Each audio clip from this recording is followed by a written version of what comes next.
10절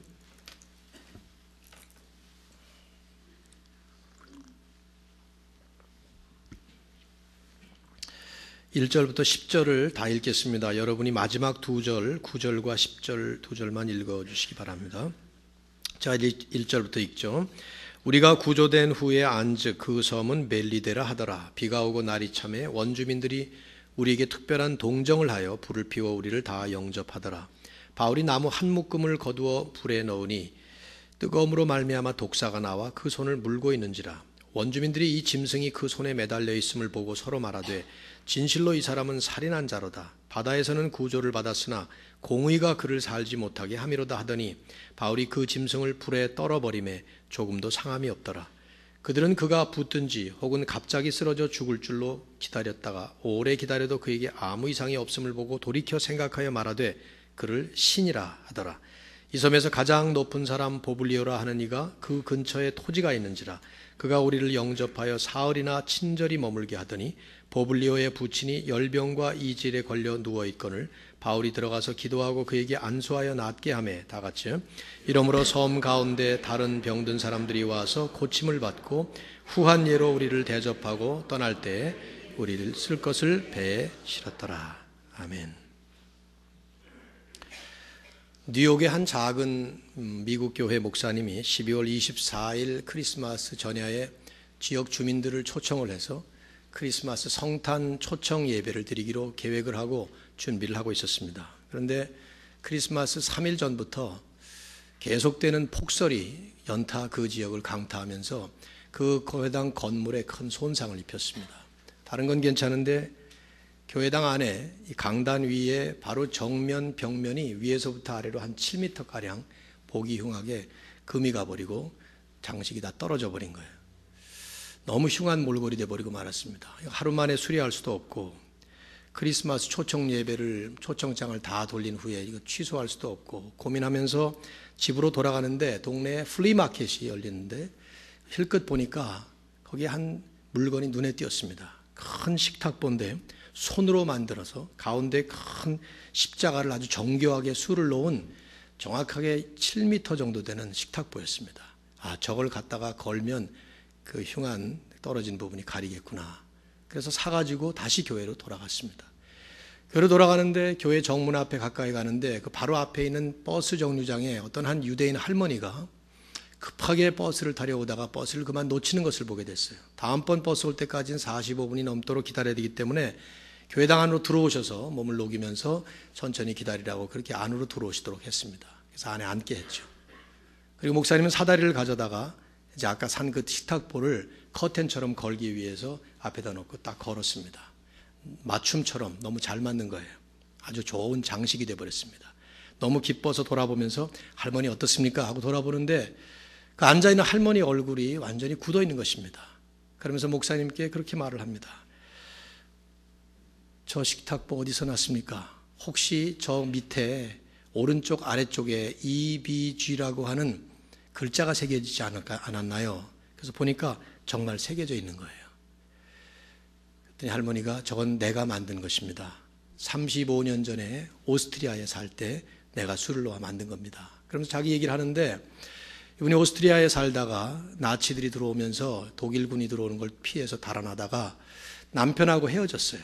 어느 장소에서 어느 때 만나자 해놓고는 본인이 그만 붙잡혀서 수용소로 끌려갔다가 여차여차해서 미국까지 오게 됐고 지금은 근처에서 파출부로 일하면서 근근히 살아간다는 것입니다. 목사님이 그러면 이 식탁보를 돌려드릴까요? 그랬더니 아니라고. 이미 나는 잃어버린 것이고 그냥 잘 쓰시라고. 고마워서 그 할머니를 모시고 직접 차에 태워서 집에까지 모시다 드렸어요. 3일이 지난 뒤에 크리스마스 전야가 되어서 예배를 드렸습니다. 동네 주민들이 쫙 가득 모이고 아주 찬양 예배, 음악 예배를 아주 잘 드렸어요. 성공적으로 끝났죠. 모든 사람들이 기뻐하면서 은혜 받고 돌아가는데 회중에 한 할아버지가 앉아 있는 거예요. 얼굴을 보니까 어디 아픈 듯이 꼼짝도 않고 돌부처처럼 그렇게 앉아 있는 것입니다. 어디 아프십니까? 그랬더니 할아버지가 저 앞에 있는 저 커튼 어디서 났습니까? 죽은 내 아내가 만든 것하고 똑같소. 얘기를 들어보니까 그 할머니와 같은 얘기를 하는 거예요. 35년 전에 오스트리아에서 독일군을 피해서 달아나다가 어디서 만나자고 약속을 해놓고는 자기가 붙잡히는 바람에 자기는 수용소로 끌려가고 아내는 소식을 알 수 없게 두절되고 그렇게 해서 헤어졌다는 것입니다. 목사님이 조용히 아무 말 없이 저와 함께 가실 곳이 있습니다. 차에 태워서 3일 전에 갔던 그 할머니의 아파트로 갔어요. 부축에서 계단을 올라가 허름한 아파트 문을 열었을 때 이 목사님은 자신의 생애 속에 가장 아름다운 재회 만남의 장면을 목격하게 되었다 하는 얘기를 제가 그 전에 여러분에게 소개해드린 실화를 또 한 번 얘기를 했습니다. 사실 이런 드라마틱한 경우가 아니더라도 우리 인생의 모든 사건 속에서 펼쳐지는 하나님의 섭리는 모든 것이 한결같이 신비롭고 놀라기만 합니다. 사도 바울이 고린도전서 13장에서 지금은 우리가 부분적으로 알지만 그때에는 얼굴과 얼굴을 대면하여 보는 것처럼 온전히 알게 될 것이라 하는 그 말씀처럼 우리는 지금 당장은 우리 인생 전체의 그림을 볼 수 없어서 몰라서 그렇지 나중에 주님 앞에 갔을 때 우리 주님께서 우리의 삶의 인생 전모를 보여주는 어떤 테이프 같은 것들을 생애 테이프를 보여준다고 하면 우리는 아마 그걸 보면서 장면 장면마다 계속 놀라게 될 거예요. 아, 그래서 그랬구나. 그래서 그런 일이 일어났구나. 그래서 저 사람이 그 사람이 이렇게 했구나 하는 이런 얘기들을 우리는 계속 놀라면서 아마 경이롭게 그 장면들을 보게 될 것입니다. 사도 바울과 그의 일행은 왜 도대체 풍랑을 만나야 했을까? 풍랑을 만난 뒤에 왜 배는 난파가 되고 이 섬에 도착하게 됐을까? 이 섬에서 3개월씩이나 발이 묶이게 되었을까? 아마 이런 질문들은 하나님의 사명지인 로마를 향해서 가고 있던 바울에게 로마에 가서 시저 앞에서 복음을 증거하는 이 하나님의 그 귀한 뜻을 이미 자기도 확신을 했고 주님께서 나타나셔서 확인까지 시켜줬는데 그런 그 사람에게 있어서 지금 이런 질문들은 아마도 한마디로 말해서 미스테리였을 거예요. 왜라는 질문에 대해서 답을 할 수가 없었을 겁니다.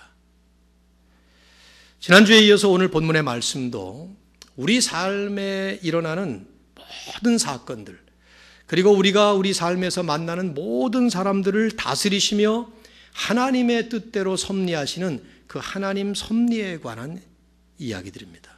이건 바울의 이야기만은 아니에요. 우리들의 이야기입니다. 여러분의 이야기입니다. 우리 모든 사람을 이 자리에 있는 어떤 사람도 예외 없이 하나님께서 다스리시지 않은 분이 없고 하나님의 섭리와 하나님의 뜻에 벗어나는 사람이 없어요. 모두가 다 일어나는 사건 전체가 만나는 사람들 모두가 다 하나님의 뜻에 의해서 일어나는 것들입니다. 근데 우리는 그걸 다 모르죠. 왜라는 질문을 해보면 그걸 답을 다 못합니다. 전체를 못 보기 때문에 나중에는 알게 되겠지만 하지만 이제 이런 스토리를 성령의 감동으로 성경에 기록할 때는 이 스토리를 조명하면서 이걸 통해서 우리의 삶을 보도록 하는 것입니다. 지금도 여전히 하나님의 뜻대로 섭리하시는 그 하나님은 어떻게 우리를 이끌어가고 계시는가? 도대체 우리의 삶에 일어나는 삶 속에 우리는 무엇을 보아야 되는 것인가? 그걸 성경이 이런 하나의 사건을 통해서 우리에게 보여주는 것이죠. 우리가 구조된 후에 안즉 1절에 보시면 그 섬은 멜리데라 하더라. 여러분 상상이 되십니까? 지난주에 우리가 이 말씀을 볼 때 14일 동안 그보다 어쩌면 더 될지도 몰라요. 하여튼 2, 3주 동안에 그 바다에서 태풍을 만나서 배가 완전히 다 깨져버리고 사람들은 죽다 살아나지 않았어요. 기진맥진했을 거예요 아마. 그래서 정신을 차리고 딱 보니까 그 섬의 이름이 멜리데라는 섬이었습니다. 멜리데는 1964년도에 말타 공화국이라고 된 지금의 말타 섬입니다. 그러니까 지중해 지금 여러분 지도를 보시면 말타라고 나오는데 시실리에서 남쪽으로 한 100여 킬로, 로마에서 한 500여 킬로 떨어진 섬이고요. 그러니까 이 사람들이 표류하기 시작했던 그레데 미양으로부터는 750여 킬로미터 떨어졌으니까 이들은 지난 2주 동안에 750킬로를 막 헤매고 다닌 것이죠. 누가가 멜리데라는 섬의 이름을 기록하는 것은 멜리데라는 이름의 뜻이 피난처란 뜻입니다. 아마도 누가는 바울과 그의 일행이 생각하지 못한 곳에 피난 오듯이 이렇게 아마 정착하게 된 것을 우리에게 시사하고 있는지 모르죠. 하나님의 은근한 은혜를 우리에게 암시해 주는 거예요. 겨울이었습니다. 비가 왔습니다. 2절, 비가 오고 날이 참에 원주민들이 우리에게 특별한 동정을 하여 불을 피워 우리를 다 영접하더라. 이 2절 말씀을 한번 주목해 보시죠. 여기 사는 사람들을 원주민, 옛날 성경에는 토인이라고 번역을 했어요. 근데 이 원주민이라는 말은 헬라 원어의 바바로스라는 말인데, 이게 뭐 영어의 무슨 단어의 어원이겠습니까? 야만이라는 뜻이 있죠. 바바리안이라는 뜻. 근데 이 사람들은 실제로 야만인은 아니에요. 그 당시에 로마 사람들은 헬라 말, 그리거를 쓰지 않는 사람들은 전부 다 야만인이라고 불렀어요. 이렇게 불렀단 말이죠. 바바로스라고. 그 말이 이제 야만인이라는 번역이 된 것인데, 중요한 건 이들이 여기 누가, 이 바울과 누가 이런 분들을 포함한 276명의 난파된 모든 사람들에게 특별한 동정을 베풀었다. 그래서 불을 피워가지고 이 추위에 벌벌 떠는 사람들을 전부 다 영접했다, 웰컴했다는 것을 보여줘요. 여기 단어가 특별한 동정이라는 말은 필란트로피아, 우리 필라델피아는 그 이름하고 같으니까 이해가 되죠. 사랑, 뭐 박애정신, 친절, 뭐 이런 것들을, 좋은 모습들을 의미하는 말인데, 이 원주민들이 지금 배에서, 바다에서 난파된 사람들을 아주 잘 대접하는 거예요. 특별한 마음을 가지고 따뜻하게 친절한 배려를 하면서 베풀어 준 것이죠. 우리가 주목할 부분은 이런 질문이에요. 우리들이 바울의 입장이 돼서 보면 왜 이들은 여기서 이런 특별한 배려를 받게 됐을까? 한번 여러분 상상해 보세요. 이제 로마 군인들이 100명 이상이 있었을 것 같은데요. 로마 사람들이었기 때문에 대접했을까? 그렇지 않습니다. 오히려 정반대로 상식적으로는 로마 사람들이 다른 이방인들은 야만인 취급을 했기 때문에 오히려 박대할 수 있었습니다. 더구나 지금 이 사람들은 무기 다 잃어버렸죠. 갑옷이고 뭐고 이젠 전부 다 완전히 초라한 거린처럼 돼버리고 말하는데 대접할 이유가 없어요. 왜 그랬을까? 글쎄요. 천성이 친절한 종족들이었을까? 천성이 친절한 사람들이 있잖아요. 여러분 가운데도 있잖아요. 누구 탁 떠오르지 않아요? 이렇게 친절하다, 아주 상냥하다, 뭐 이런 사람 떠오르지 않습니까?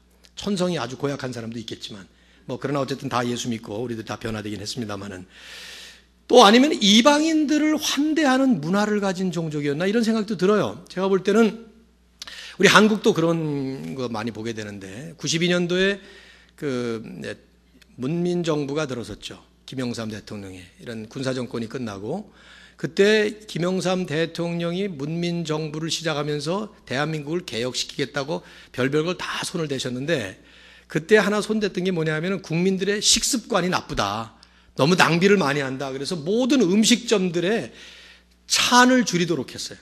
너무 많이 남는다는 것이죠. 그때 한 시 전체가 들고 일어났습니다. 어디 갔습니까? 전라북도의 전주시가 일어났어요.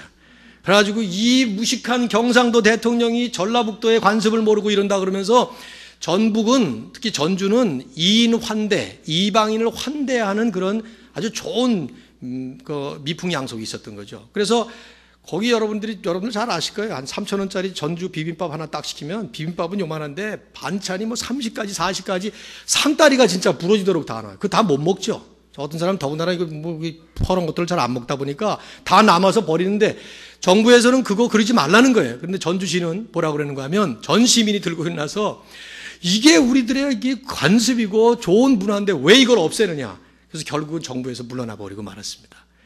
제가 볼 때 멜리데 이 사람들도 이방인 환대하는 관습이 있었나 뭐 이런 생각도 들어요. 정답은 몰라요. 더구나 바울과 같은 사람의 입장에서 이거를 지금 받을 때 알 수가 없어요. 그저 왠지 모를 뜻밖의 은혜를 입은 것입니다. 뜻밖의 은혜를 받고 있는 거예요. 기대하지 않았던, 전혀 상상하지 못했던 믿음의 사람들이 보면 하나님의 뜻밖의 은혜가 이 사람들을 통해서 주어지는 것이죠. 놀라운 하나님의 은혜라는 탁월한 책을 쓴 필립 얀시는 그 책 속에서 하나님의 은혜는 뜻밖의 찾아온다, 그런 말을 했습니다. 내가 전혀 생각하지 않았는데, 기대하지 않았는데, 내 공로와도 상관없이, 내 노력과 전혀 상관없이 주시는 게 하나님의 은혜 아니에요? 그런 면에서 볼 때는 하나님의 은혜는 본질적으로 다 뜻밖의 은혜입니다. 그런데 그 중에도 특별히 주시는 뜻밖의 은혜가 있어요. 고통이 지나간 다음에, 재난을 만난 후에, 아픔과 상처를 겪은 뒤에 생각하지 못했던 사람들을 통해서, 생각하지 못했던 방법으로, 상상하지 못했던 때와 장소에서 은혜를 받도록 만들어주시는 하나님의 뜻밖의 은혜가 우리 모두에게 있습니다. 이걸 아는 사람이 있고 모르는 사람이 있을 뿐이에요. 저는 한 해를 이렇게 지날 때가 되면 우리들이 모두가 다 해야 할 숙제가 있다고 생각해요. 그게 뭐냐면, 지나간 한 해 동안 참 이 한 해 한 해가 마감을 한다는 게 참 좋은 제도 같다는 생각이 들어요. 뭐 계속 그냥 12월 끝나고 1월 오지 말고 13월, 14월, 15월 해가지고 2345월 뭐 이렇게 갈 수도 있잖아요. 그런데 한 해마다 마감을 하는 게 참 좋은 것 같아요. 하나님께서 매일 해가 떴다가 지면서 하루하루를 마감시키는 것도 하나님이 만드신 섭리인데, 한 해를 이렇게 마감하는 것도 저는 참 유익하다고 봅니다. 한 해를 돌아보면서 내가 혹시 눈이 어두워서 보지 못한 하나님의 은혜, 귀가 어두워서 듣지 못했던 하나님의 은혜, 음성, 마음이 열리지 못해서 내가 느끼지 못했던, 내 감각이 둔해져서 내가 체험하지 못했던 하나님의 은혜가 얼마나 많이 있을까 하는 것을 헤아려 볼 필요가 있어요. 오늘 아침에 이런 말씀을 가지고 이제 아침 식사를 하려고 그러는데, 오늘 뭐 별로 그렇게 식욕이 없어서 아침 안 먹고 올래다가 아내가 그 맛없는 오트밀 그거를 이렇게 하나 딱 해가지고 우유를 붓더라고요. 근데 그 또 보니까 또 먹어야 되겠다 생각이 들어가지고 나도 하나 달라 그래가지고 했는데, 저 그 참 맛이 없어요. 오트밀 같은 거는 건강에는 좋다지만 역시 맛없어서 그냥 반밖에 안 먹고 그냥 버렸습니다만은, 그걸 먹으면서 그 생각을 했어요. 한 서너 점 이렇게 숟가락 먹었습니다만은, 이 오트밀이 내 상에 올려져서 내 위장으로 들어가기까지 얼마나 많은 내가 알지 못하는 사람들의 손을 거쳐서 여기까지 왔을까. 물론 내 돈 주고 내가 샀으니까 내 것 같지만, 여러분 돈 있다고 모든 거 다 삽니까? 생각해 보십시오. 우리가 그냥 지나간 은혜가 얼마나 많은가.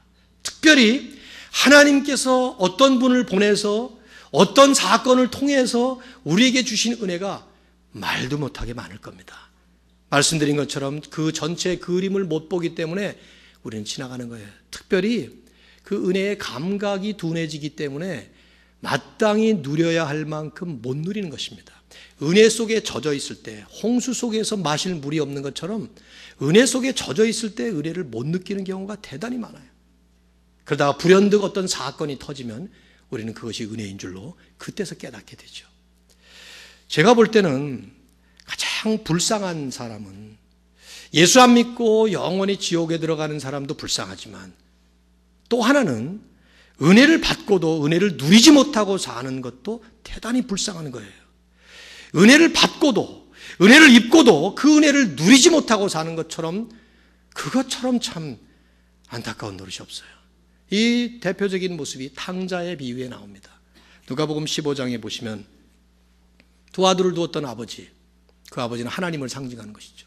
두 아들은 우리를 상징합니다. 둘째 아들이 아버지에게 재산을 받아가지고 먼 나라에 가서 허랑방탕하다 돌아오잖아요. 여러분 이 내용 잘 아시잖아요. 그때 그 아버지는 아들이 돌아온 게 은혜였어요. 그래서 아들이 돌아오자마자 아들에게 잘잘못을 묻지 않고 그냥 붙잡고 키스를 하면서 아들을 그대로 아들 자리로 회복시킵니다. 또 나갔다가 돌아온 그 아들도 은혜였어요. 자기는 돌아가서 나는 이제 아버지의 아들이라 칭함을 감당하지 못하겠습니다. 나를 종으로 써주시오. 이렇게 연습하고 돌아왔는데 아버지는 곧바로 반지를 끼워주고 신발을 신겨주고 옷을 입혀주고 그대로 아들 자리로 완벽한 회복을 시키십니다. 아들은 감지덕지 은혜였어요.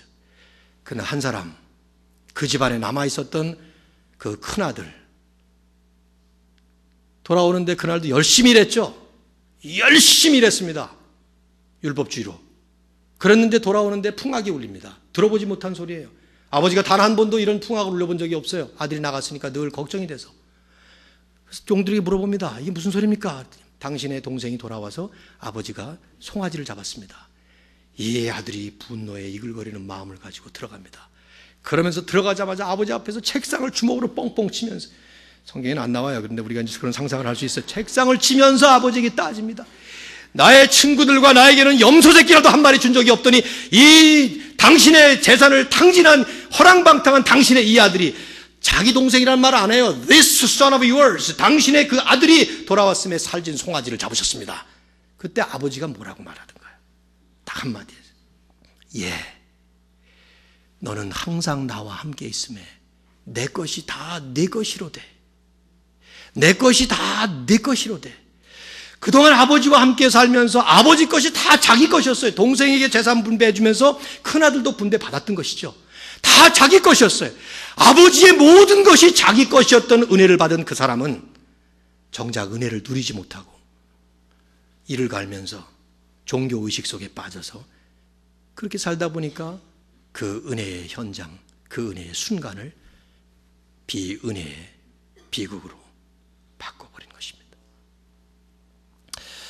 저는 이 체험을 참 많이 했어요. 여러 번 말씀드렸습니다마는 제 동생이 하도 가출을 많이 해가지고 군대 갔다가 이제 집에 휴가 오면 동생이 또 나가 있는 거예요. 집을 나가 있는 겁니다. 내가 이 잡아가지고 내가 죽여놓는다 내가. 그러면서 찾아가지고 목을 끌고 잡아 끌어오면 우리 아버지는 너무 기뻐하시는 거예요. 잃어버렸던 딸을 찾았다고. 너무 동생도 이제 죽었구나 그러고 갔는데 아버지는 그냥 부둥켜 안고 그러시는 거예요. 근데 정작 모범생으로 살던 나는 안 믿어지세요? 그냥 모범생으로 살았어요. 모범생으로 살던 나는 잡지만 해봐요. 죽여놓는다 이러고 막 이를 갈면서 했는데 정작 아버지 딱 보는 순간에 다 내려놓는 것이죠. 은혜는 깨닫는 마음, 깨닫는 영적 감지기가 정확해야 은혜를 깨달을 수 있어요. 여러분 1년을 돌아보면서 하나님이 여러분에게 보내신 뜻밖의 은혜가 얼마나 많이 있는가 헤아려 보세요. 아기를 철커덕 출산할 때 이 뜻밖의 은혜. 나는 집에서 아기를 지금 보면서 2년 반을 지나면서 보면서 그때마다 말 한마디가 툭툭 나올 때마다 하나님의 은혜 같다는 생각이 들어요. 말이 한마디가 새로운 말이 나오고 또 새로운 말이 나오고. 여러분의 삶 속에 하나님이 베푸시는 은혜는요, 말할 수 없이 엄청난 분량의 은혜를 퍼붓고 계십니다. 그런데 우리가 그걸 담지 못하고 그걸 깨닫지 못해서 그러는 거예요. 사실 이런 부분이 우리가 회개돼야 돼요. 교회가 모이면 은혜의 축제가 벌어져야 돼요. 하나님의 은혜가 지난 한 주 동안에 너무 많기 때문에 이런 험난한 세상에서, 타락한 세상에서 사는 우리들에게 하나님께서 얼마나 많은 은혜를 베푸시길래 이 자리에 지금 와서 주님을 찬양하고 하나님을 예배할 수 있는 이런 복을 주셨냐 이 말이죠.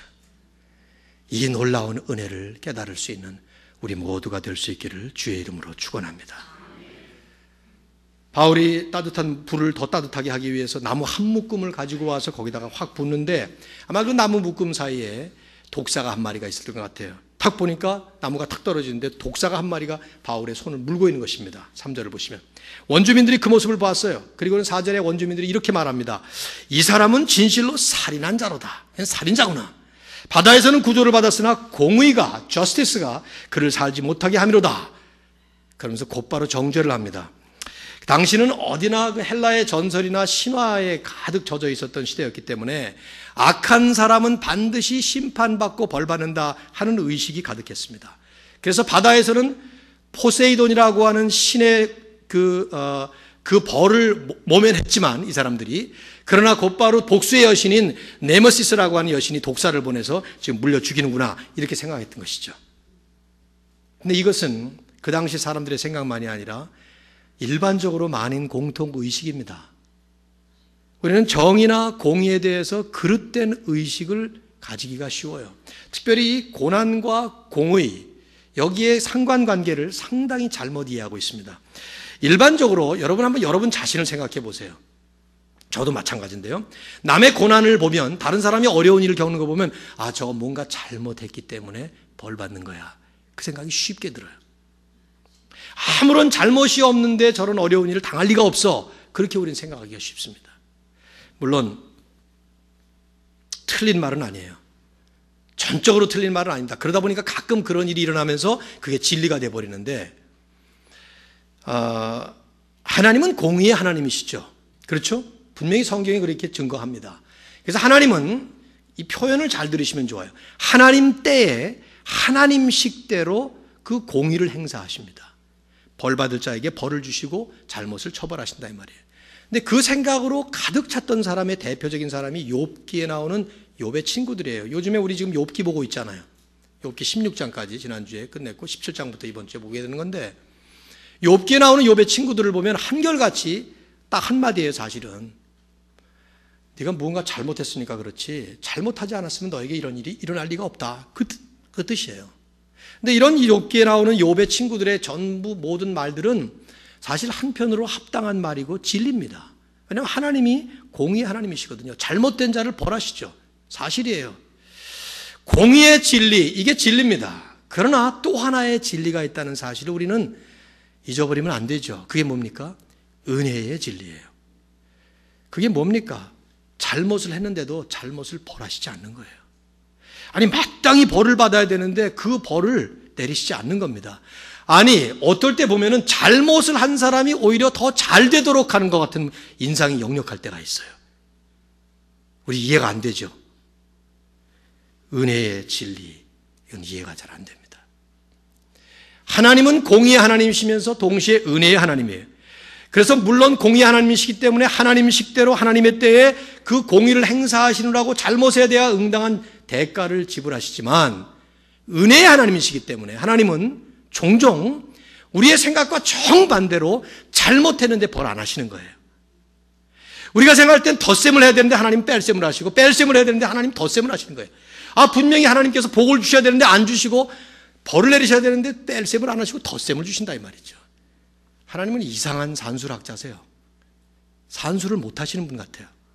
근데 이게 은혜의 진리입니다. 예수님이 그 말씀을 비유해서 잘 하셨죠. 마태복음 20장에 보시면 포도원 품꾼과 주인의 비유가 나옵니다. 주인이 어느 날 일당을 주고 하루 일당을 받고 일할 사람들을 시장에 나가서 데려왔습니다. 3시에 나가, 3시라면 6을 더해서 9시가 되죠. 오전 9시.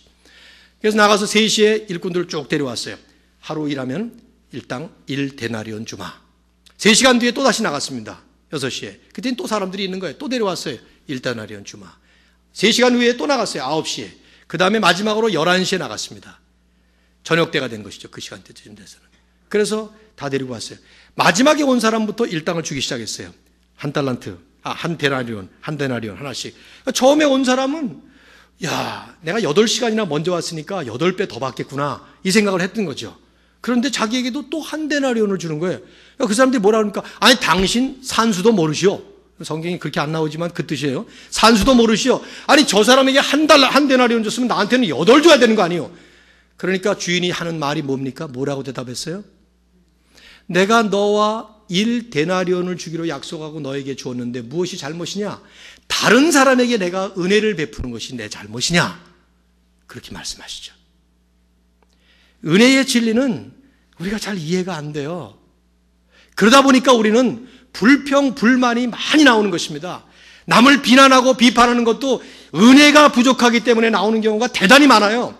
나는 공의라고 생각하지만 공의가 전부가 아니라 이 말이죠. 세상에 공의로운 사람은 하나도 없어요. 오히려 하나님조차도, 완벽한 공의를 가지신 하나님조차도, 하나님은 공의를 늘 행사하시는 것이 아니라 은혜를 베푸시기를 기뻐하셔서 은혜를 베푸는 것이죠. 이 원주민들은 은혜를 모르는 사람들이었기 때문에 그걸 몰랐던 거예요. 그러니까 이 사람은 분명히 저렇게 독사가 물고 있는 거 보니까 죄진 사람이다, 그랬던 것이죠. 그러나 바울이 툭툭 떨어버렸습니다. 6절에 보시면 이들이 이제 구경을 합니다. 좀 있으면 이놈이 이제 발이 붓고 손이 붓고 얼굴이 붓고 죽을 것이다. 그런데 여기 잘 보세요. 기다렸다가, 죽을 줄로 기다렸다가 오래 기다려도, 그러니까 다들 원주민들이 구경하고 있는 거지. 이렇게 한참 기다리는 것입니다. 기다려도 그에게 아무 이상이 없음을 보고 돌이켜 생각하여 말하되, 이번엔 뭐라고 불러요? 신인가 보다, 하나님인가 보다. 이걸 우리말로 뭐라 그럽니까? 변덕이라 그럽니다. 한순간에는 아주 신속하게 살인자라고 얘기를 했다가 그 다음 순간에는 정반대로 바꿔서 우리가 숭배할 신이다, 그렇게 바꿔버린 거예요.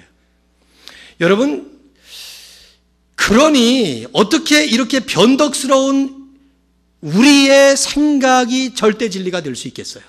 생각해 보십시오. 세상에 어떤 사람의 생각이 절대 진리가 될 수 있겠냐 이 말이에요. 특별히 다른 사람을 정죄할 때에 그게 절대 진리라고 믿는 그 자체가 얼마나 엉터리 같은 생각인가 생각해 보십시오. 한순간은 살인자였다, 한순간은 그 다음에 신이 돼버리는 거예요. 나에게 그런 생각이 들 때마다 내가 틀릴 수 있다라는 생각을 할 수 있어야 우리는 옳고 그른 진리와 비진리의 문제도 바로 정할 수가 있고 은혜를 행사할 수 있는 그런 삶을 살 수가 있는 것입니다. 이 교회가 이런 것들을 정말 잘 훈련을 해야 돼요. 그런 다음에 이 7절에 보시면은 아마 사도 바울이 신처럼 생각이 되어서 그랬는지는 모르지만 오늘 본문에 보시면 분명히 제가 볼 때는 바울을 신이라고 생각하면서 그 앞에서 뭐 또 무슨 일을 했으면 바울이 분명히 말렸을 거예요. 그 전에 그러지 않았어요. 루가오니아 방언으로 막 사람들이 바울과 바나바를 신처럼 모시려고 했을 때 바울이 절대로 못하게 막 그러지 않았습니까? 그러지 않았을 거예요. 그러니까 이 사람들이 알았을 겁니다. 그냥 이제 신이 아니고 사람이라는 사실을. 근데 7절에 보니까 이 섬에서 가장 높은 사람 보블리오라고 하는 사람이 추장이었던 것 같죠? 큰 땅이 있었습니다. 오늘 본문에 보시면 토지가 있었어요. 그런데 그가 우리를 영접하여 사흘이나 친절히 머물게 하더라. 잔치가 벌어진 거예요. 추장이 이 사람들을 다 모아가지고 저택에서 아주 큰 파티를 벌인 것이죠. 저도 상상을 해보니까 이 섬의 큰 파티가 어떤 파티였을까? 한번 재미있게 생각해 보십시오. 내가 볼 때는 뭐 바베큐 파티였을 것 같아요. 멧돼지 잡고 뭐 그래가지고 이쪽에서 막 풍악을 울리고 뭐 무희들이 춤을 추고 그냥 막 노래하지 않았겠어요? 분명히 삼겹살은 지글지글 구고 있을 거고. 그런데 그런 잔치와 그 피스트 가운데에서 사도 바울은 한 사람의 신음소리를 들었어요. 버블리오의 아버지가 열병과 이질에 걸려 누워서 앓는 소리를 들었던 것 같아요. 8절. 여기 본문에 보시면은 누가 와서 바울 보고 고쳐달란 말을 한 게 아니에요. 바울이 그걸 고칠 수 있는지 없는지 누가 알겠습니까? 잔치가 벌어지고 있는데 사도 바울이 보았다고 봐야 되죠. 우리는 바울이 들어가서 기도해주고 안수해주고 낫게 했습니다. 이건 이적이었을 거예요. 즉각적으로 치유가 됐으니까. 1887년도에 그 섬에서 밝혀진 이 병 하나가 있었는데 염소젖에서 발생하는 일종의 풍토병이었다고 합니다. 보통 4개월 정도 지속되다가 혹은 2년, 3년 가다가 죽는 경우도 있고 그렇다는데 아마 그런 병이 많았던 것 같아요. 옛날이니까. 그 소문이 쫙 퍼지면서 오늘 본문의 구절을 보면 섬 가운데 병든 사람들이 전부 다 와서 고침을 받았습니다. 모든 병자들이 찾아와서 지금 바울에게 기도받고 치유받는 그런 장면을 보여주죠. 그래서 3개월 동안을 여기서 머물게 되는 거예요. 우리가 주목할 부분은 이 부분입니다. 바울이 가야 되는 목적지는 로마예요. 빨리 가야 돼요. 그곳에 가서 시저 앞에서 복음을 전하는 것이 그의 사명이었습니다. 세계를 향해서 복음을 전할 수 있는 세계의 창, 세계의 문이라고 할 수 있는 그 로마를 향해서 가는 그것이 바울의 목적이었고 바울의 목적지였어요. 그것이 하나님의 뜻이었고 바울의 사명이었습니다. 그런데 여기 멜리데 섬에서 3개월 동안 사도 바울은 이 섬의 환자들을 위해, 주민들을 위해 사역을 하게 되었습니다. 이것을 저는 길목의 은혜 이렇게 이름을 붙여봤어요. 가다가 도중에 은혜를 베푸는 거죠. 여러분이 복음서를 읽어보시면요, 예수님께서 이런 모습을 얼마나 많이 보이는지 몰라요. 아니, 정확하게 엄밀하게 얘기한다면 예수님께서 베푸신 그 이적이 이제 종류별로 뭐 같은 것들도 많으니까 대강 보면은 복음서에 소개된 것만 한 35가지 정도 되는데 그 중에 대부분의 이적들은 예수님이 의도하시지 않은 것들이에요. 주님께서 안 하려고 그러다가 그냥 하시는 것들이 한두 가지가 아닙니다. 첫 번째 이적부터 그래요. 가나의 혼인잔치에 뭘 만드셨습니까? 포도주를 만드셨는데 그때도 요한복음 2장을 보시면은 어머니 마리아가 예수님과 함께 제자들과 함께 가나의 혼인잔치를 참석을 했는데 포도주가 떨어진 거예요. 그러자 어머니가 예수님에게 포도주가 떨어졌습니다. 그런 얘기를 하니까 예수님이 뭐라고 말씀하셨죠? 오해하기 쉬운 말. 여자여, 이것이 나와 무슨 상관이 있나이까? 이런 참 우리식으로 이해하면은 이상한 말을 쓰는데 그 여자여라는 말은 마담, 최고의 극존칭이에요. 여성에게. 나와 무슨 상관이 있습니까? 이건 나하고 상관없는 일입니다. 그런 얘기인데 그 다음에 뭐라고 그러시는가 하면 내 때가 아직 이르지 아니하였나이다. 지금 아직은 이적을 행할 때가 아니라 그 말이에요. 그런데 예수님은 이적을 행하셔서 극상품 포도주를 만드시잖아요. 마치 원치 않았는데 그냥 하신 거예요. 가나안 여인이 마태복음 15장에 보면 귀신 들린 딸을 데리고 예수님에게 나와서 치료해달라 그래요. 가나안 여인이라는 것은 이방인입니다. 그러니까 예수님이 처음에는 뭐라고 말씀하셨는가 하면 나는 이스라엘의 버린 양들에게 부름받았지 너희들에게 보냄받은 거 아니다. 거절하셔요. 그저 자꾸 졸라대니까 뭐라고 그러시죠?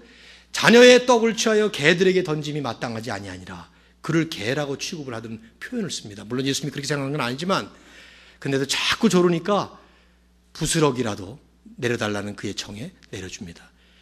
가나안 여인에게 이적을 베풀 의사가 없었어요.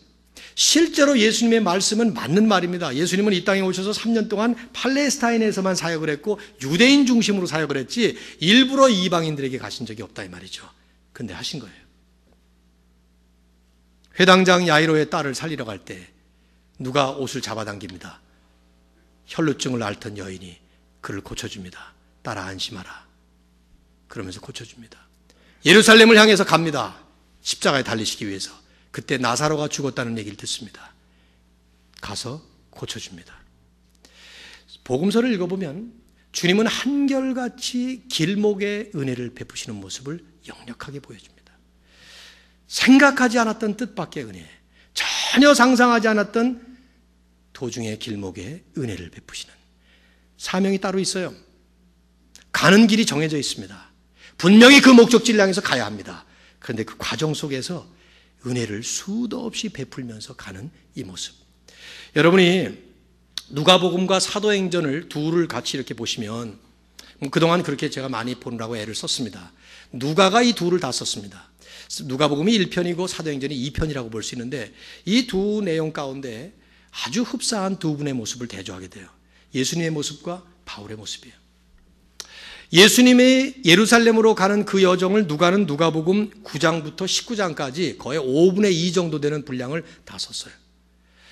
또 누가는 2편에서 사도 바울이 로마로 가는 여정은 더 많이 썼습니다. 사도행전 19장부터 끝까지 약 3분의 1가량.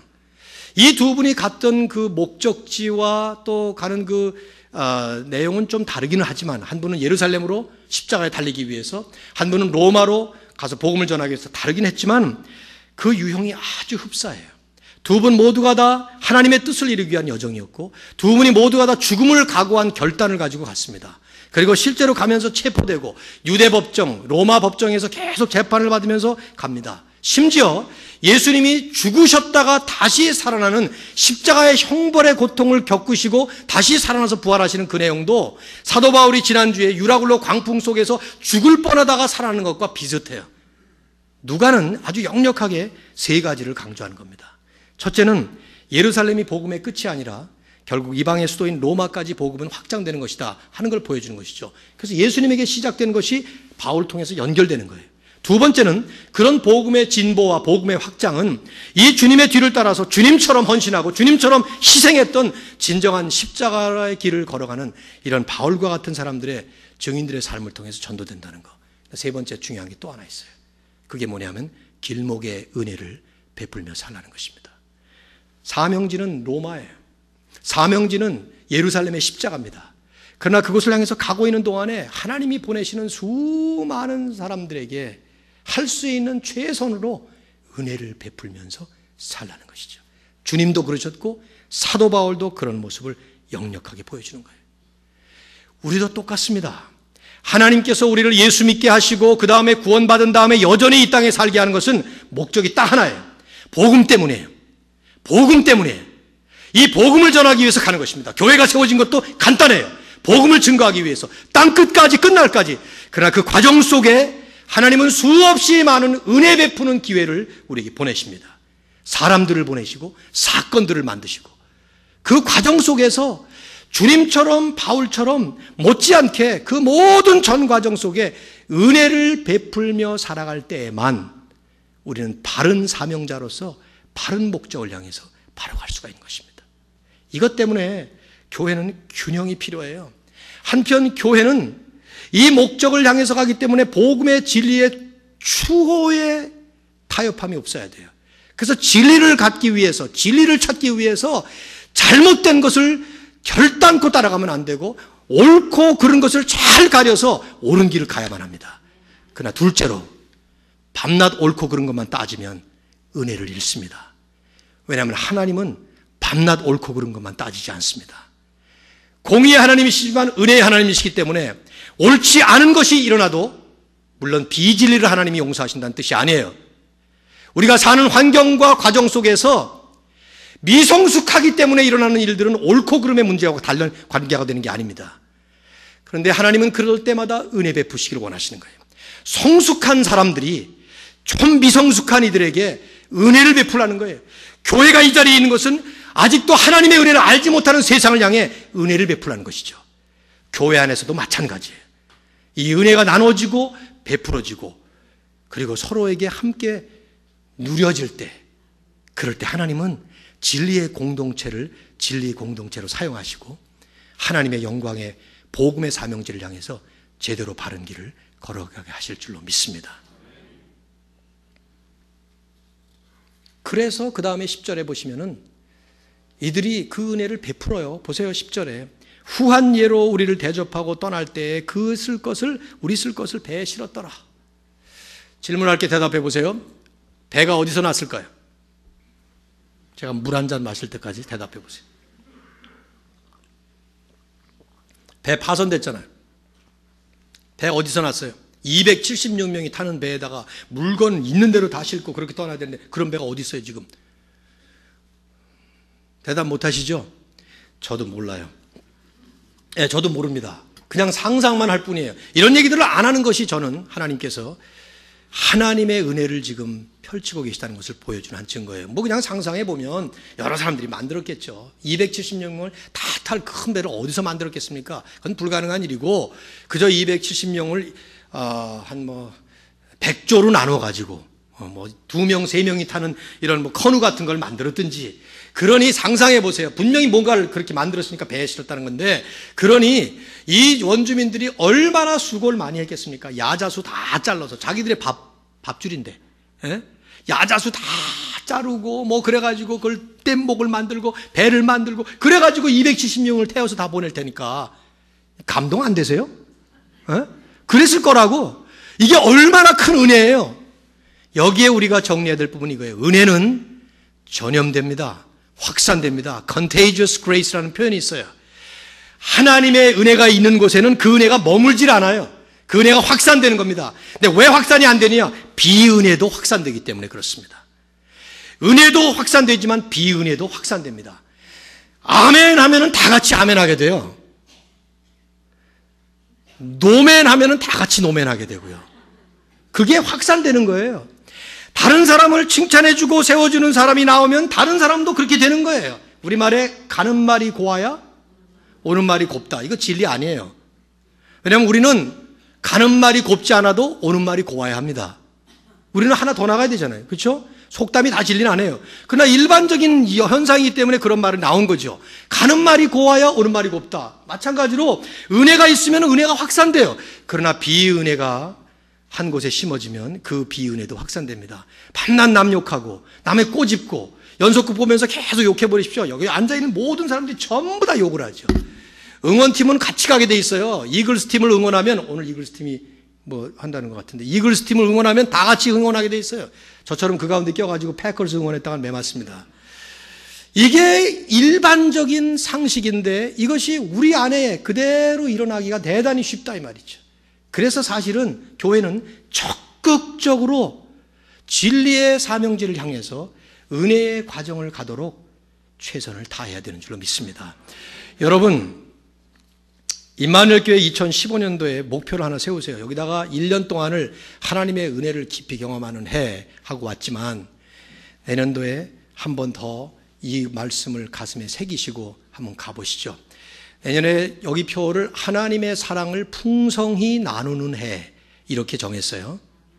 그리고 이 앞에다가 이제 예배와 교제 이렇게 쓸 겁니다. 교제 놀자는 얘기 아닙니다. 하나님의 은혜를 풍성히 나누자는 것입니다.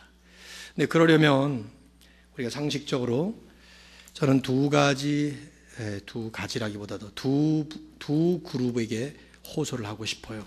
첫째는 교회에 영적인 리더십을 부여받은 분들이 은혜롭게 사셔야 합니다. 저를 포함해서 우리 당회원들이 은혜로워야 돼요. 당회가 밤낮 앉기만 하면 옳은 거 그런 거 따지기만 하고 그러면 은혜가 위에서부터 내려가기 때문에 물처럼 은혜가 내려가지 않아요. 별것도 아닌 거 가지고 진리 비진리로 논하면서 따지면은. 또 하나는 영적인 리더 그룹뿐이 아니에요. 우리 한국은 문화적인 리더들이 있어요. 이게 뭐냐면 연세 드신 어른들이에요. 당회원들보다 연세 드신 어른들이 훨씬 더 위이신 분들이 100여 명이 넘습니다. 우리 교회는. 연세 드신 어르신들이 은혜로운 분위기를 만드셔야 합니다. 그 안에 은혜가 넘쳐야 됩니다. 연세 드신 어르신들이 별것도 아닌 거 가지고 밤낮 싸운다면, 밤낮 안 싸우지만 만약 그런다면 그 분위기는 그렇게 될 수밖에 없는 거예요. 집안의 분위기는 제일 어른인 할아버지가 만드는 거예요. 저는 지금 그걸 하느라고 2년 반 동안 꽤 했어요. 화날 때도 참고 나는 이제 하나님처럼 살겠다. 그러고 나서는 결심을 하고 나서 집에서 화 안 내, 절대로. 화내는 일 있으면 아들 보고 하라 그러지. 애 야단칠 있으면 아들 보고 하라 그러지. 근데 그렇게 하다 보니까 분위기가 점점 좋아지는 거죠. 근데 이 분위기가, 이것이 은혜의 분위기인데 이것은 교회가 적극적으로 노력해야 될 한 부분 중에 제일 큰 중요한 부분이죠. 내년 한 해 동안에 저희 당회도 열심히 은혜로운 당회가 되도록 최선을 다하겠습니다. 또 연세 드신 어르신들이 정말 부탁드리기는 은혜로운 공동체가 되셔서 이 은혜가 넘치도록. 그럼 젊은이들은 가만히 있냐? 손봉호 교수님의 수필이 생각나요. 손봉호 교수님이 하도 한국 사회가 망가지니까 수필을 하나 쓰셨는데, 윗물은 더러워도. 한국의 기운실, 기독교 윤리실천위원회 거기 기운실에서 평생을 수고하신 분 아닙니까? 윗물은 더러워도, 거기다 뭐라고 썼는가 하면 윗물이 맑아야 아랫물이 맑다, 그 얘기인데, 윗물이 더러우면 그럼 어떻게 하느냐? 윗물은 더러워도 아랫물, 샘물이 계속 나오면 된다. 젊은이들은 앉아서 구경하듯이 리더로 세운 분들을 탓하거나 비난하지만 마시고 당신들이 먼저 솔선수범해서 샘물이 되시기를 바랍니다. 청년들에게 그 얘기를 했어요. 오늘 너희들이 샘물이 되라. 2부 예배 때 똑같은 모습을 담든가 그보다 더한 모습으로 악화되지 말고 다음 세대는 더 멋진 모습으로 갈 수 있도록, 윗세대는 윗세대로, 또 젊은 세대는 젊은 세대로 하나님의 은혜를 충만하게 누릴 수 있는 우리 교회가 되기를 주의 이름으로 축원합니다. 제가 기도하고 축도하고 마치겠습니다. 하나님, 뜻밖의 은혜가 얼마나 많습니까? 이런